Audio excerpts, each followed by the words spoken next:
Ma'am, class, good morning. I'm Cadet Miller, and I'll be presenting my Nobel Prize briefing on Louis de Broglie and what he did to earn the Nobel Prize in Physics. For today, my purpose is to present a brief history on Louis de Broglie and why he earned the Nobel Prize in Physics for particle and wave duality. The image to the right is Louis de Broglie himself in 1929 when he won his Nobel Prize. My agenda for today is to talk about the historical setting at the time of 1929, who Louis de Broglie really was, talk about his wave and particle duality, show his experiment or an experiment that reflects this duality, an experiment that shows more into the duality with regards to a potential difference or potential change.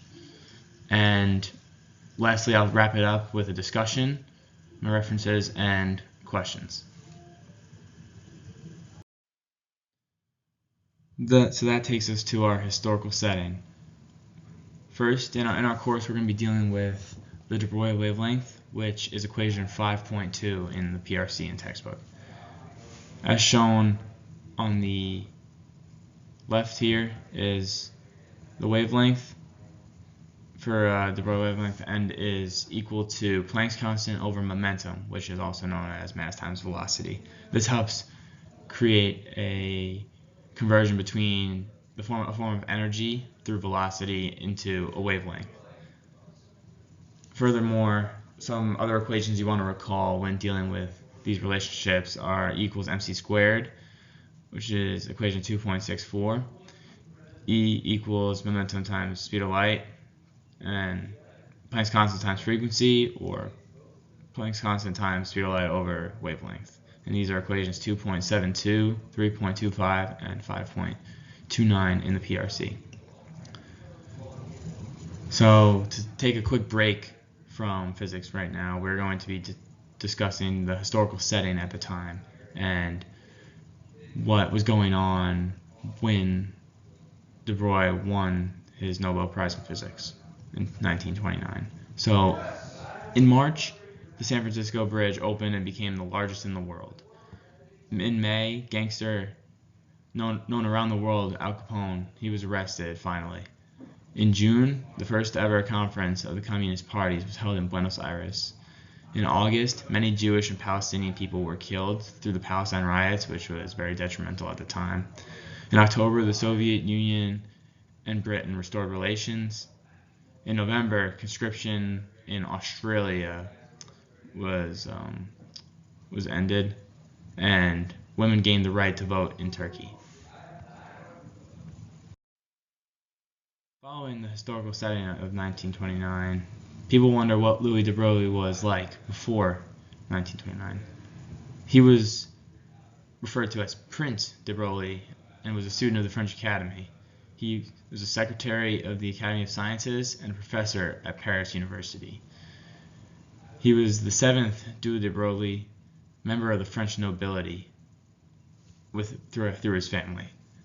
He originally studied in the literary realm, and he gained a history degree in 1910, which was before he found his love for science, which later he finally got his science degree in 1913. De Broglie was conscripted for military service and served for much of the war from 1914 to 1918. He worked in the wireless section of the war and was able to study general physics afterwards. And he earned his doctorate at the Faculty of Sciences at Paris University, with his thesis being Recherches sur la théorie des quanta, or researches on the quantum theory. Pardon my French. Finally, now you know who Louis de Broglie was, and now we can finally talk about his wave-particle duality. So, de Broglie earned the Nobel Prize in 1929 for his contribution to the wave nature of electrons. Now, this is because he claimed all particles hold the properties of a wave, which include electrons, which were considered particles at the time. The wavelength of a particle is dependent on the particle's momentum, which is shown through the de Broglie's wavelength equation. faster particles have shorter wavelengths and vice versa, which is something you've learned through physics too. And the equation is restated below, equation 5.2.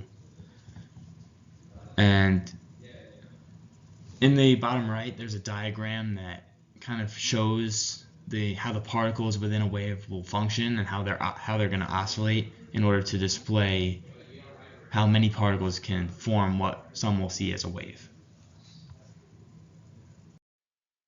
In order to help display this experiment and show you guys how it really works, I picked up a picture on the left side and a physical example on the right while working with Mr. LaChance, and we were able to show how all the way in the left image there's a hot cathode that accelerates electrons through it until they hit a graphite target, which will then lead to different spreading of electrons, which will then put a diffraction pattern on the outer lens, essentially showing the wavelength between each display of light, or each beam that you see on the outside of the glass. And to the right is an example of that. You see the hot cathode towards the upper part of the screen, and it's even lighting up with that filament, and it is working hard to accelerate electrons through graphite. And in the next slide I'll show you a video on how the actual grading changes with different potential difference, but also how it appears in rings in a circular pattern around the glass. Alright, so here is my first video, and it's going to be the visible light that is shown. I apologize for the high intensity in the center, but that is because of the way the camera picks up how intense this light is. And this example is going to show a magnet moving around the pattern, and it's going to display how the pattern shifts because of the magnetic field by the magnet. And this relationship is going to show that there's a negative charge of electrons, number one, but also that these waves that are on the glass are made or composed of particles such as electrons that are charged because of the motion that the pattern is making. So without further ado, here's the video, and the image of the stationary pattern is on the right.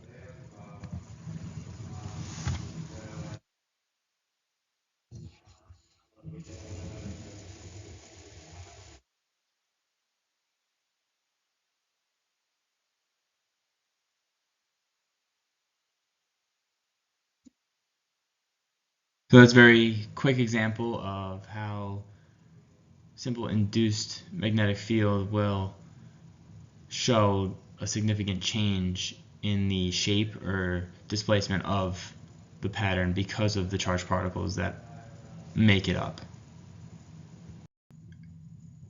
Now with the same setup, we'll be looking at the experiment with a potential change, where in kilovolts the voltage will be changed from 4, and the rings are going to be seen to be less intense and more spread out, down to up to 6 kilovolts, where rings will become more concentrated and tighter, showing a strong, more intense energy. And then since there's a higher potential difference that's present, there will be a stronger electric field. And this will lead to a force on the electrons, which will then increase the acceleration, which while the filament is being heated, the acceleration will be shown to be way faster when it hits the graphite at that point in the experiment. So this will be shown through a video. Changing acceleration potential.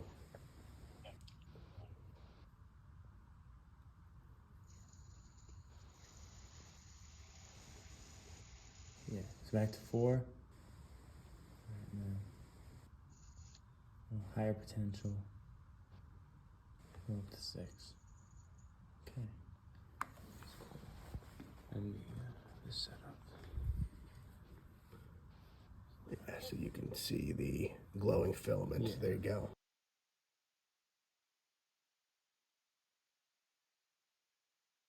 So once again, thank you, Mr. LaChance, for all the help. He was able to set all this up for us after our first lab lesson, so that was very good.